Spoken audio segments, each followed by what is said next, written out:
Welcome to CSB Television. April is National Jazz Appreciation Month, National Poetry Month, National Autism Awareness Month, and International Guitar Month. In the month of April, we will be sharing videos from the past that has anything to do with guitars, autism, poetry, and jazz. Let's take a look at today's video.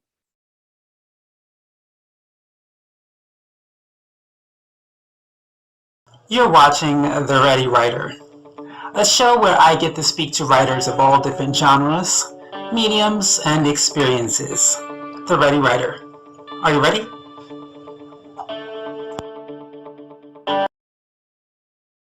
Hi, and welcome to another episode of The Ready Writer. I am your host, Casey Bell, and today's guest is Chanté. Douglas, let's get the show started. Was being an author a childhood dream of yours? Actually, it wasn't. I'm going to be completely honest. When I was younger, I wanted to be an animator for Disney. I was really big into art as a kid, all the way up until high school. Yeah, it didn't really start to be something that I really wanted to pursue until I was in my 20s, and I started writing poetry, and people were reading my work, and you should be published. I'm like, I don't even know how to go about doing that process. You know, that sounds expensive. I don't know if I can afford that. But yeah, when I was younger, it definitely wasn't. I did enjoy writing. I just never really saw myself what I'm doing now and being a published author. So when did you first make the journey to publish, and what was the journey like for you? It started, I want to say in my, right around the time I was about 25, 26, and I was writing poetry and started publishing some of my poetry through Amazon.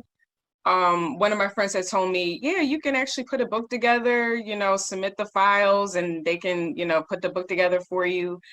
And after that, soon after I became a mom, and I was really just inspired by my son who has autism.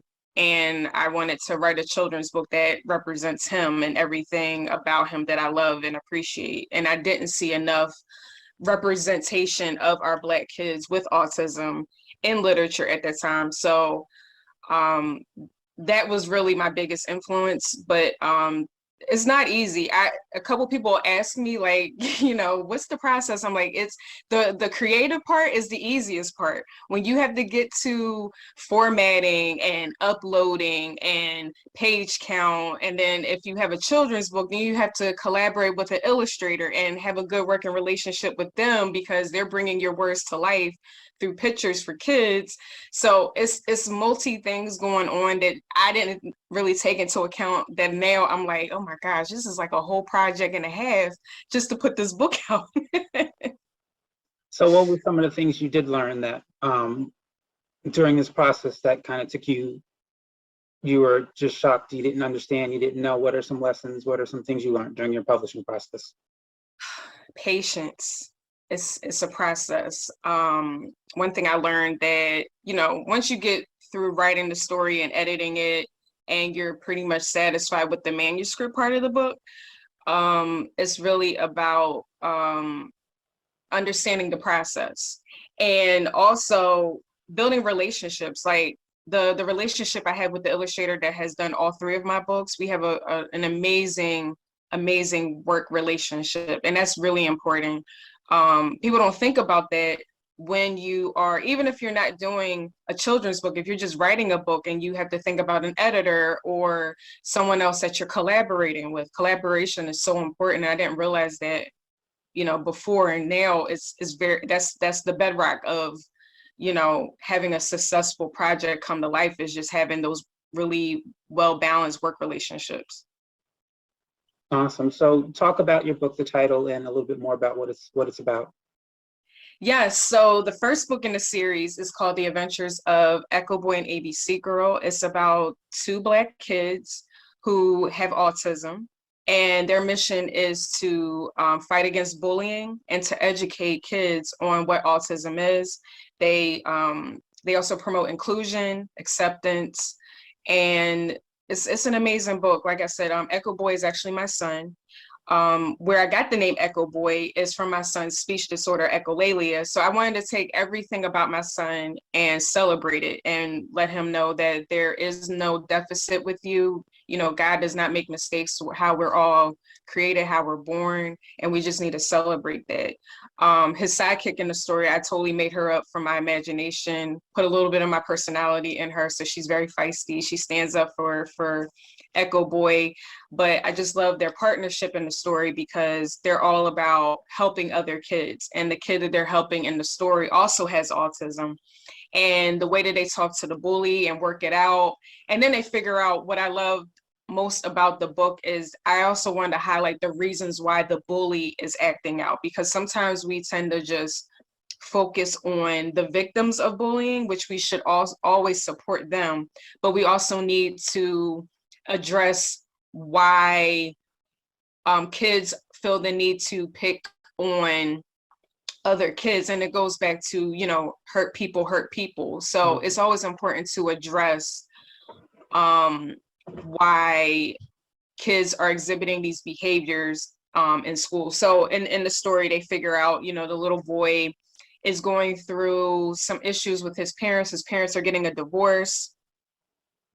And yeah, once they kind of, you know, figure everything out in the story, they come back together and, you know, they work out their issues. And that's really what I love most about the book. Like, I'm not just skimming over bullying and not showing resolution to the conflict. That's important for kids to see, so they know how to work that out in the future if they ever come across, you know, one of their friends are being picked on or they're experiencing, you know, bullying themselves. So my assumption is when you started, you said poetry. Right. You published your book prior to the pandemic. What Right. was it like? What is it like being a published author during the pandemic? As far as, I mean, now things have changed. Still, there are much more restrictions now than there were prior, as far as book signings and book festivals and things of that nature.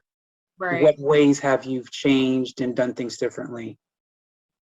Oh man, that's great that you even asked that, because in 2020 I had all these events that I had signed up for, I had booked, and then as soon as, what was that, the middle of March, we all got that, you know, that notice that, you know, we're in a pandemic, we're in red phase, all these different color phases and things are restricted. And then I started getting emails that everything was canceled. I'm like, oh man. And I'm like, and I'm sitting on all these different, I had books, t-shirts, like things that I was going to be selling at a lot of these events that now they were canceled. I'm like, all right, I had to come up with some way to still interact with the kids, interact with the parents, keep them engaged, and also keep them interested in the books, because we don't, at that time, we had no clue how long this was going to last. So I started doing virtual readings. Actually, I would get my son to join with me. We would actually dress up in costume. So we would always have a theme. So one theme, we were both Spider-Man. Another theme, we were Black Panther. Another time I dressed up as Ariel from The Little Mermaid. And then my son was Prince Eric, or he wanted to be called King Levi. So, and every time that kids would join, and their parents would join with them, I would pick random viewers and send them what I call a superhero gift pack. So they would get a t-shirt, a book, stickers, keychains, anything that I had that I was going to use at one of these events that never happened that year. I was just doing a lot of giveaways, and that really went over well with a lot of people that, you know, I'm really grateful for the support through the pandemic, because I ended up writing another book through the pandemic that kind of influenced, you know, what our kids are going through, which caused me to write my second book, which is called Are You Okay? A Story by Echo Boy. And that's basically Echo Boy helping kids go through a terrible, terrible day. If they've experienced anything from trauma to just going through the pandemic was traumatic enough for our kids. So I put that out the beginning of 2021 because I wanted to start that year off with allowing kids to know that they have a space to express what they're feeling. And sometimes we don't give our kids that space, especially within the African American community. We we need to promote more of healthy coping mechanisms through traumatic events, especially through the pandemic and the response from the second book, because we were still kind of going through a lot of restrictions and stuff in 2021. But if I can just help one person, one parent that's reading that story to their kids, allow them to feel like, you know, Echo Boy is rooting for you. He's proud of you. He's always here for you. And kids resonate with kids that look like them, and, you know, connect with them when they know that, you know, a character is going through something similar and they just don't know how to express it. So I'm very fortunate of the support pre-pandemic, post-pandemic. I'm just super grateful, and I always make sure that, you know, I show my appreciation to the people who have continued to support me no matter what the circumstances, because it was hard on all of us, especially financially. So the fact that people were still buying the books and, you know, reposting about my books, showing their love, you know, it doesn't go unnoticed. So I always try to make sure that I return that same energy. Awesome. So given the information and education you got on your own during this process of publishing a book, what advice or encouraging words would you give someone who's thinking about publishing a book? I would say do it. Don't hesitate. Always reach out to someone that has been through it, that you know, has been through the process. Be fearless in what you're writing about. You know, stand firmly on what you believe that you're writing, regardless of what topic it is or what genre of the book it is. It's your art, it's your story. You know, a lot of people will kind of stand in their own way of not pursuing a dream of theirs. And if this is your dream, you know, do what you need to do to get to achieving that dream. And there's so many resources out there, so many people that can support you in that. And yeah, just, you know, and it's a process. Be patient with it. Like, you know, you may write the story. That doesn't necessarily mean you'll have a printed book by, you know, the next 48 hours. It's a process. Especially you want to put your best work out there, the most top quality work that you can possibly give to your audience. And when you write for you, people appreciate that more. And that's how I used to write with my poetry. I was writing for me, but what I started finding was that it was being received so well by people reading it because they felt all the emotions. So don't ever hold back or think like, is this too much? Or, you know, I was nervous about putting my book out. You know, I didn't think, you know, people were going to really resonate with, you know, the characters I was creating, the story that I was telling. But I'm glad that I didn't listen to those voices in my head of doubting myself, that I said, you know, number one, I'm doing this for my son above anything else. I don't care if I don't sell a copy of this book. It was a dream of mine that I wanted to do. This is a legacy that I wanted to leave behind for my son. And this is like what I want the world to see of my son, a celebration of him. So if it's a story that you think that it won't touch people, you'd be very surprised how it can influence the next generation of writers. So just write from the heart, write with enthusiasm, especially, you know, love what you're doing, because that resonates so well with readers. Thank you for that. Two more questions and I'll let you go. The first one, have you ever considered marrying your two books as far as making poetry for children? That's a great idea. I didn't even think about doing it. And what's kind of crazy is the second book, Are You Okay? A Story by Echo Boy. It does have kind of like a poetry rhythm to it a little bit.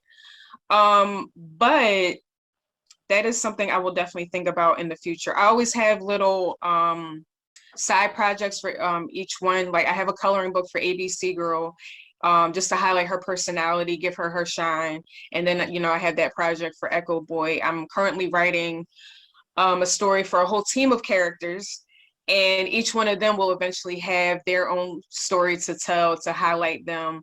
But poetry for kids is definitely, now I have to really think about that, go back in the lab and see what I can cook up for the kids. that I think will be really amazing and still highlight the essence of Echo Boy, ABC Girl, and their friends. So yeah, I definitely would do that because poetry is my first love anyway. So to marry that to what I have tried to accomplish as a children's book writer, yeah, I would absolutely do that.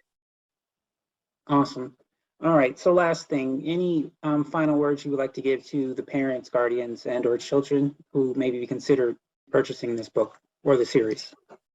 Yes, this book, all of them were a labor of love.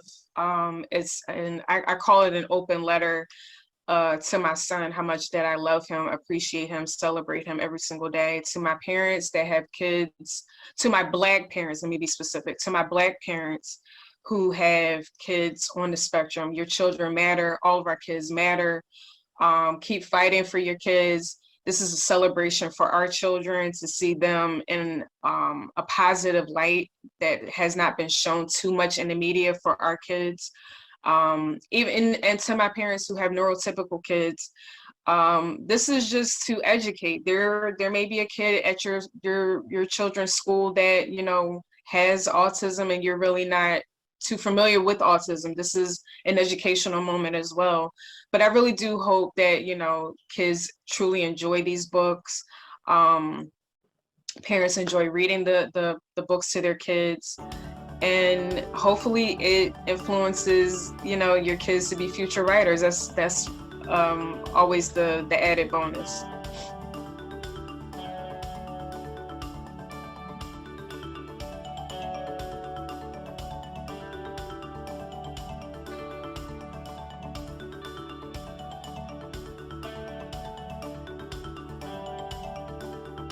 That is all the time we have for you today on The Ready Writer.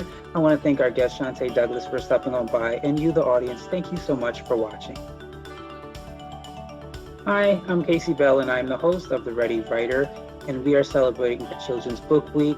Don't forget to check out Black Baby Books for more information, as well as more events happening up till March 5th, 2022. Both live, in-person events and virtual events. Thank you for watching.